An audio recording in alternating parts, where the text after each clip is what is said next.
പുതുവർഷം കാണാൻ കവിളേറുന്ന നാളത്തെ നേരം കേൾക്കാനും നേരം സിരം പാനത്ത് ഒരു സുധിലയത്തിൽ വന്ന് ഡാൻസ് കളിച്ച അലന് ഒരുപാട് താങ്ക്സ് കേട്ടോ.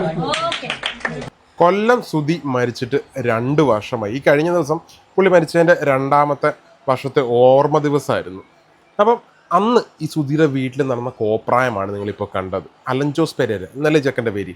അപ്പം ഇവൻ പറഞ്ഞിട്ട് കാര്യമൊന്നുമില്ല. ഇവന് കല്യാണ വീട്ടിൽ പോയി കഴിഞ്ഞാൽ കല്യാണ ചെറുക്കനാകണം, മരിച്ച വീട്ടിൽ പോയി കഴിഞ്ഞാൽ ശവമാകണം എന്നുള്ള ആ ഒരു മെൻറ്റാലിറ്റി ഉള്ളവനാണ്. ഇവനെ വിട്ടേരി, ഇവനെ പറഞ്ഞിട്ടൊന്നും വലിയ കാര്യമില്ല. പക്ഷേ ഇവൻ ഈ വീട്ടിൽ വന്ന് ഈ കോപ്രായം കാണിച്ചപ്പം അതിനെ പ്രോത്സാഹിപ്പിച്ച് അടിപൊളി സൂപ്പർ എന്ന് പറഞ്ഞ് പ്രോത്സാഹിപ്പിച്ച ഈ കൊല്ലം സുധിയുടെ വൈഫായിട്ടുള്ള രേണു സുധി അല്ലേ, പുള്ളിക്കാരത്തിൻ്റെ മൈൻഡ് ആണെന്ന് ആലോചിച്ചു.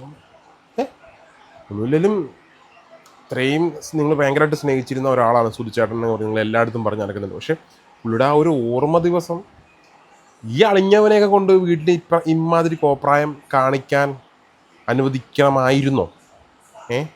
എൻ്റെ ഒരു ചിന്താഗതിയാണ്. സുധീനെ രേണു സുധീനെ സപ്പോർട്ട് ചെയ്യുന്നവരും കാണും, സപ്പോർട്ട് ചെയ്തവരും കാണും. എനിക്ക് തോന്നുന്നു ഞാൻ പറഞ്ഞതേ ഉള്ളൂ.